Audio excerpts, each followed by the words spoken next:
Et salut à tous, aujourd'hui je vous emmène dans une journée, dans mon quotidien d'entrepreneur, dans ma quarantaine. Je me trouve actuellement en Asie du Sud-Est dans un lieu secret où je fais en fait une retraite artistique, une retraite business. J'ai loué un petit studio dans une zone un petit peu isolée, loin du bruit, loin de la foule, loin des sollicitations, loin des notifications.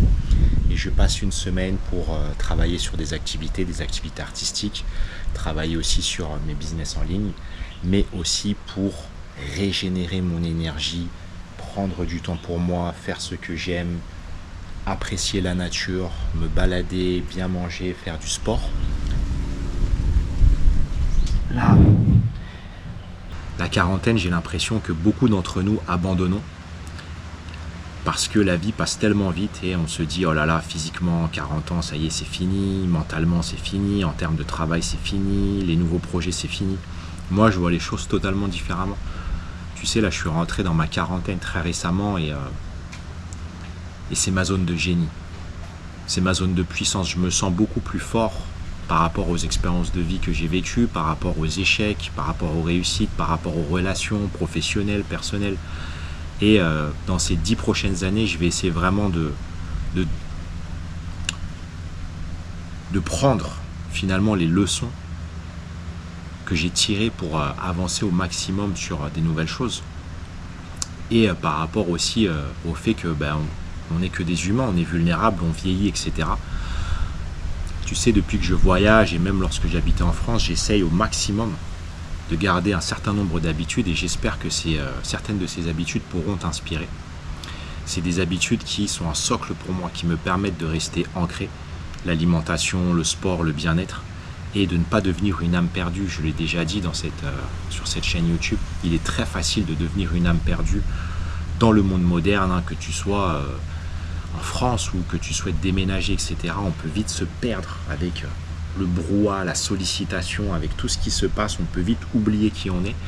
Et tu sais, moi je vis tout seul, je fais ce projet tout seul et j'ai besoin de ces habitudes, j'ai besoin de ma routine, j'ai besoin de mes petits objets sur la table comme cet encens, comme tu vois des objets avec lesquels je voyage tout le temps, qui me permettent de ne pas oublier qui je suis, d'où je viens et où je vais. Et ça c'est vraiment fondamental.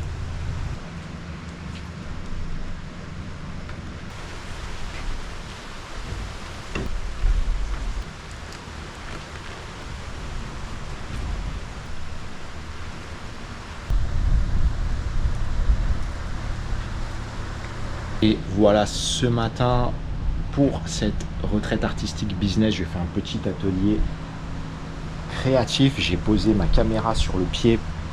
J'ai installé ce petit setup face à la mer parce que j'ai besoin de faire une miniature pour une vidéo YouTube. Je travaille comme un artisan, j'aime bien gérer le processus créatif de A à Z. Et je vais aussi en profiter pour faire quelques photos sur la terrasse et aussi en intérieur. Je vais utiliser ces photos cet après-midi pour travailler puisque en ce moment je me forme massivement à l'intelligence artificielle dans les domaines de la vidéo et du graphisme. Je te montrerai un petit peu comment je fais pour aller avec l'évolution du monde et ne pas être complètement dépassé puisque j'ai une société dans l'audiovisuel et le digital encore en France et j'ai besoin vraiment d'être à la page des outils modernes, des évolutions pour pouvoir continuer à travailler. Allez, là on se pose. Voilà, ça fait un petit peu Instagrammeur finalement sur cette chaîne YouTube. C'est la seule partie qui est mise en scène. C'est parfois les miniatures puisque les miniatures c'est un petit peu le packaging. Le titre et les miniatures c'est ce qui vous donne envie de cliquer, c'est ce qui vous donne envie de regarder les vidéos et de pouvoir écouter mon message pendant parfois 15, 20, 25 minutes. Et merci d'ailleurs à toutes les personnes qui s'abonnent, qui me font des commentaires. Ça me fait très très plaisir. Trêve de plaisanterie, on passe au travail et je vous reprends plus tard.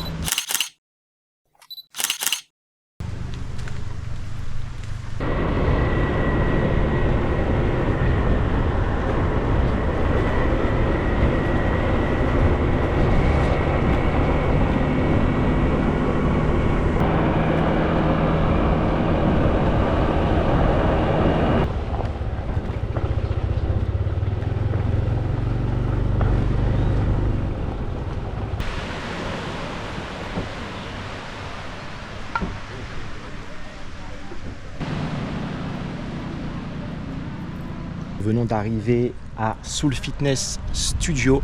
C'est un lieu absolument incroyable qui est localisé pas très loin de chez moi, que j'ai découvert en habitant ici. Il propose des cours de yoga, du pilates, il propose du breathwork et des bains glacés. Ce matin, je vais faire une session de 2 heures de breathwork avec un ice bath, donc un bain glacé. C'est quelque chose que j'essaye de faire assez régulièrement, donc tout ce qui est travail respiratoire, c'est des choses qui sont assez méconnues en France. Ça arrive petit à petit, mais comme tu le sais, on est très en retard. J'ai été initié à ça à Bali par une amie, et depuis j'essaye de m'y tenir assez régulièrement. C'est quelque chose que vous pouvez agrémenter dans votre quotidien. Et la thérapie par le froid, ben voilà, hein, les Scandinaves, tu sais, on a toujours cette image des Suédois ou des Scandinaves qui sont dans un lac glacé pendant 10 à 15 minutes et du coup qui sont toujours au top de leur forme.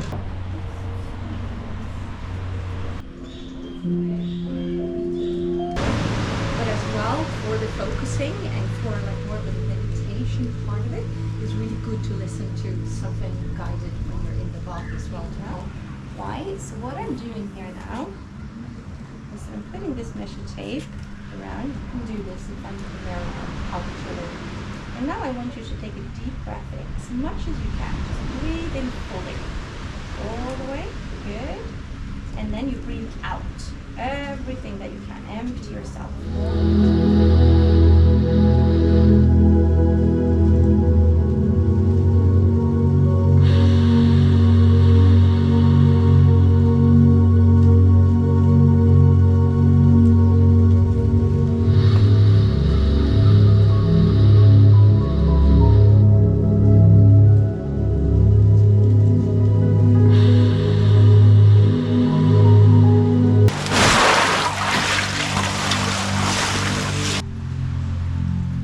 Thank you for sparing me that one.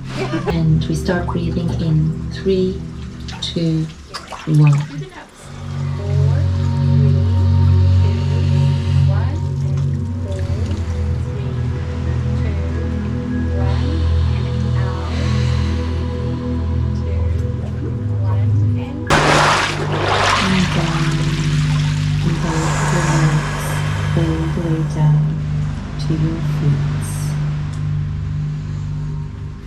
And when you feel ready, you can step out from the bath.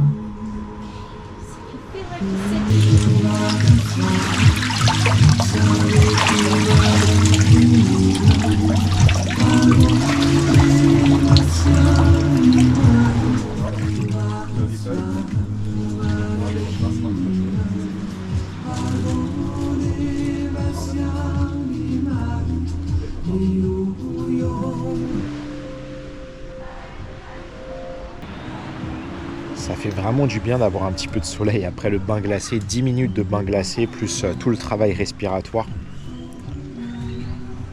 J'ai pas trop envie de vous spoiler, voilà, essayez de faire vos propres recherches, peut-être qu'à côté de chez vous, vous avez possibilité de tester la cryothérapie, le breathwork, cure thermale, bain glacé.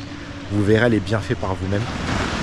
Voilà, pour vous résumer, ça va vraiment avoir un impact sur votre niveau de stress, sur votre contrôle de vous-même, sur votre vitalité. Lorsque j'étais petit, tu sais, lorsque j'allais en vacances d'hiver à la mer, je voyais toujours des personnes âgées aller se baigner dans la mer. Je me disais, mais comment ils font pour nager comme ça, ces personnes âgées, avec leur petit maillot de bain et leur bonnet? Aujourd'hui, je comprends.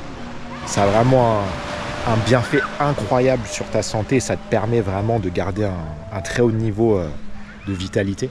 Et je comprends maintenant pourquoi ces personnes âgées vont se baigner en pleine mer, en plein hiver, et pourquoi elles restent au top.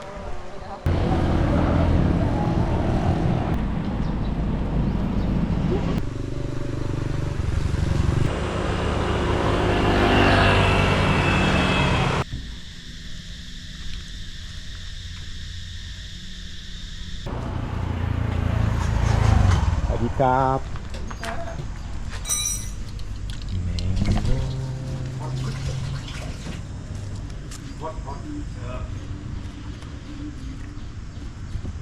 Ok, Kak.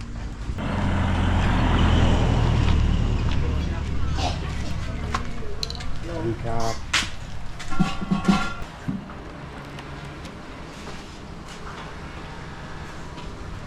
Voilà, petite pause déjeuner. me suis arrêté dans une échoppe en bord de route. Et ici, fais-moi confiance, t'es pas prêt de croiser un touriste.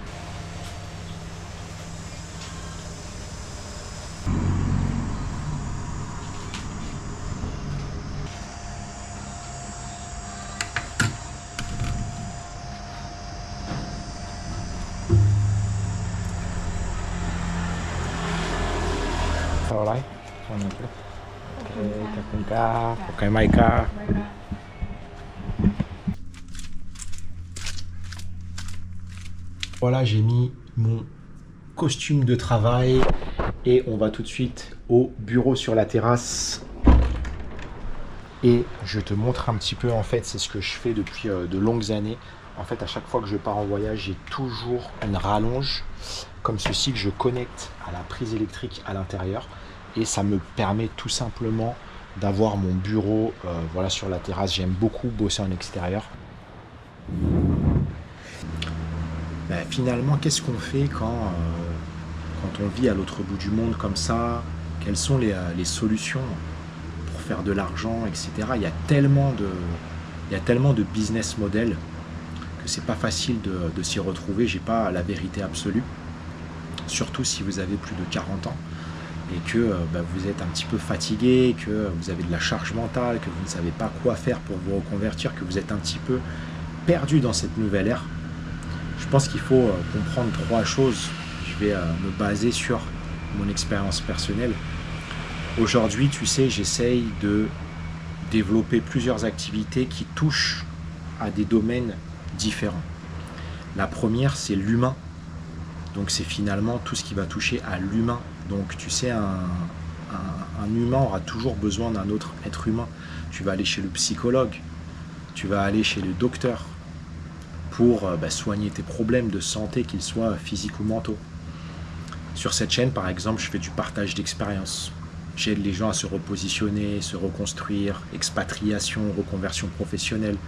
Du coup, je témoigne avec mon expérience et ça peut inspirer des personnes. Et je peux aussi aider des personnes à aller dans cette direction.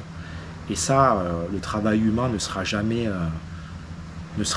effacé par les intelligences artificielles. On va revenir dessus après. Le deuxième axe, c'est finalement, qui est un petit peu lié à l'humain, c'est le manuel. Qu'est-ce que vous pouvez faire de vos mains aujourd'hui? Parce que, par exemple, le métier de garagiste, il existera toujours. Le métier de maçon, le métier de menuisier, de tailleur de pierre, ces métiers-là ne disparaîtront pas.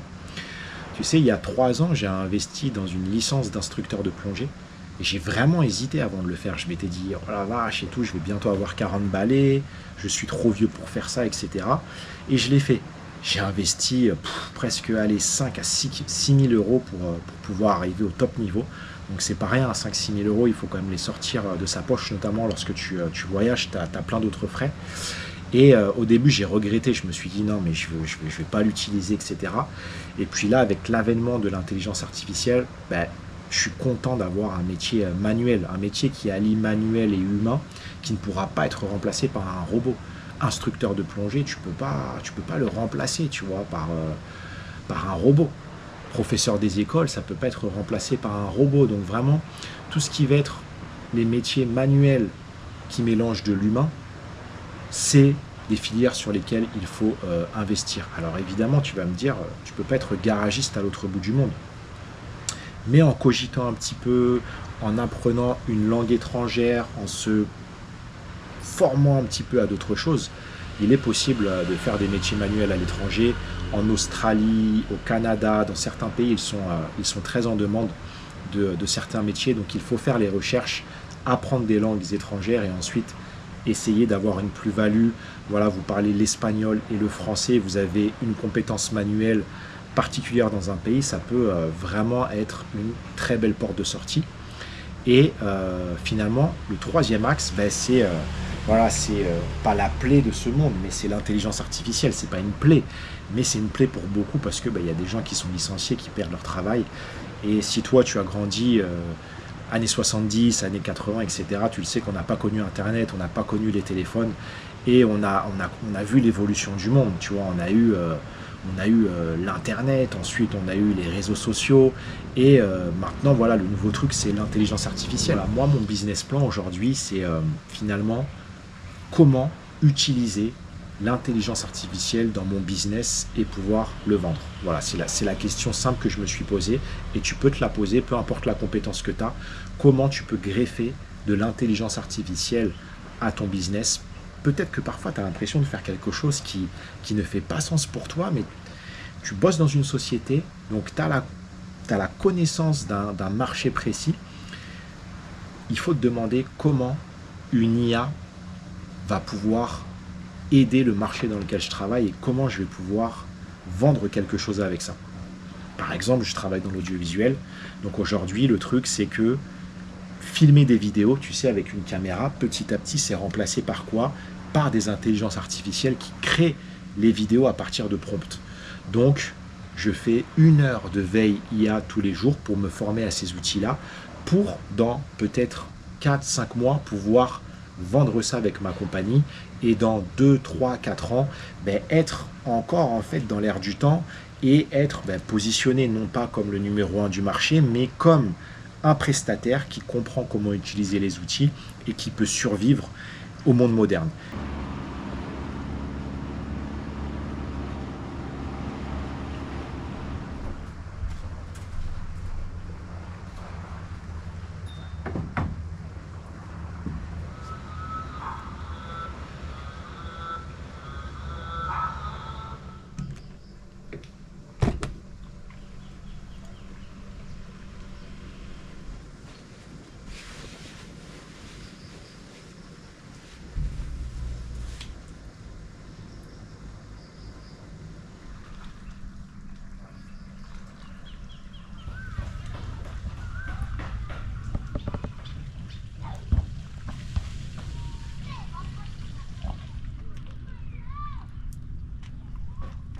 Voilà, petite balade de fin d'après-midi, on a fini la journée, une journée qui était bien productive. Je suis allé derrière chez moi, à peu près à 2 minutes, il y a un petit quartier local de pêcheurs. Donc là, autant te dire que tu n'es pas prêt, comme au restaurant, de croiser un touriste. Il y a une petite île où on va essayer de s'en approcher. Je ne sais pas pour toi, mais moi j'ai de plus en plus de mal avec la foule, avec la masse médiocre. C'est toujours difficile de prévoir les agresseurs potentiels, tu sais, du monde moderne. Les gens qui vont faire du bruit au restaurant, dans les supermarchés, les gens qui vont te pousser dans la rue. Je protège énormément mon énergie de cette masse médiocre. Et cette retraite me fait énormément de bien. Je peux travailler, je peux brainstormer, je peux renouveler et régénérer mes idées. Et tu devrais essayer, si voilà, tu es créateur, si tu veux te lancer à ton compte. Voilà, trouve un petit endroit, un petit week-end, une petite semaine. T'as pas besoin d'aller loin, ça peut être à côté de chez toi. Même si tu habites en France, tu peux trouver des coins super sympas en France. Bien évidemment, si tu as la chance d'habiter à l'autre bout du monde, là c'est encore plus facile. Il n'y a pas quelque chose ici qui te frappe? Regarde, regarde, regarde.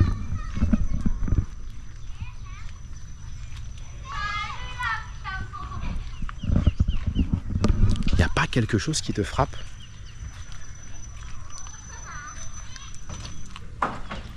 Ici, les locaux, la leçon que j'ai tirée, ils vivent avec un énorme minimalisme.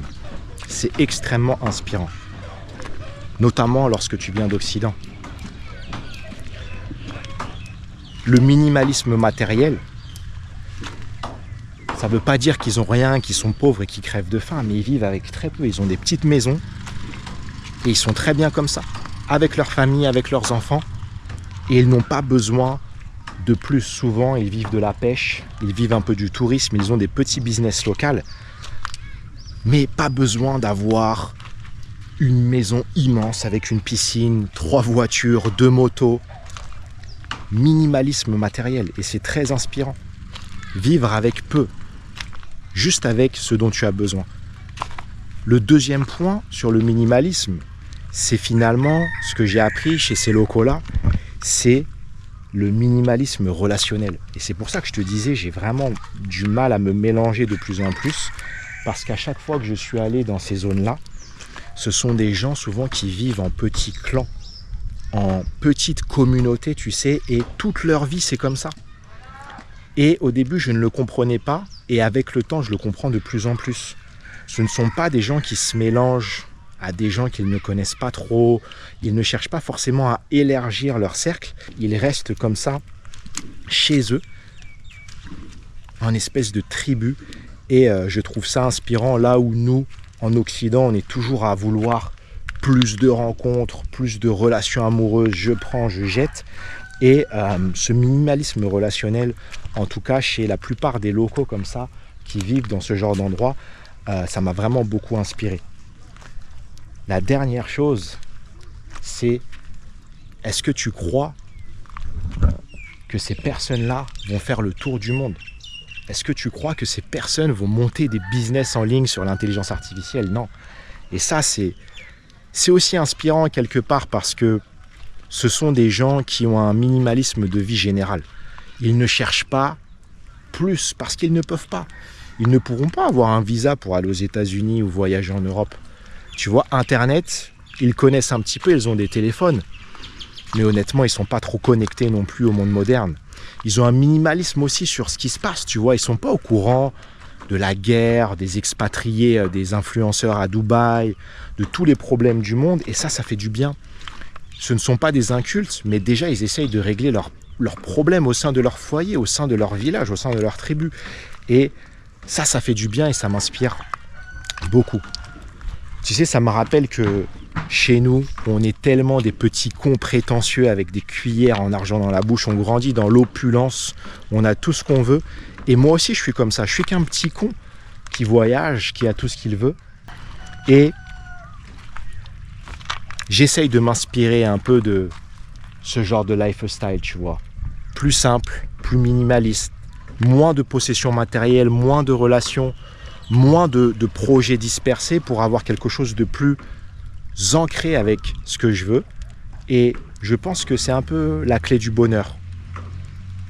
Chez nous, on nous apprend tellement à toujours plus, la surproductivité qui fait que les gens sont tous malades mentalement, physiquement, ils font des burn-out. Qu'est-ce que vous en dites? J'ai l'impression qu'aujourd'hui, avoir une vie simple est devenu vraiment beaucoup plus compliqué. Et avoir une vie compliquée est paradoxalement le plus simple. Tout le monde, tous les Occidentaux ont des vies compliquées. On se complique la vie pour rien. Et tu vois, cette retraite, vivre ici dans un coin local, mon studio est là-bas, en contre-haut, pour me rappeler que je suis un petit con occidental. Voilà, cette retraite me rappelle d'essayer de simplifier, de garder les choses essentielles et juste de vivre avec les bases, tout simplement. N'hésitez pas à me faire part de vos retours dans l'espace commentaire. Vous pouvez bien évidemment vous abonner à la chaîne et aussi liker. Et puis je vous donne rendez-vous vendredi prochain à 18 h pour une nouvelle vidéo. Merci d'avoir regardé cette vidéo en entier. Bye bye.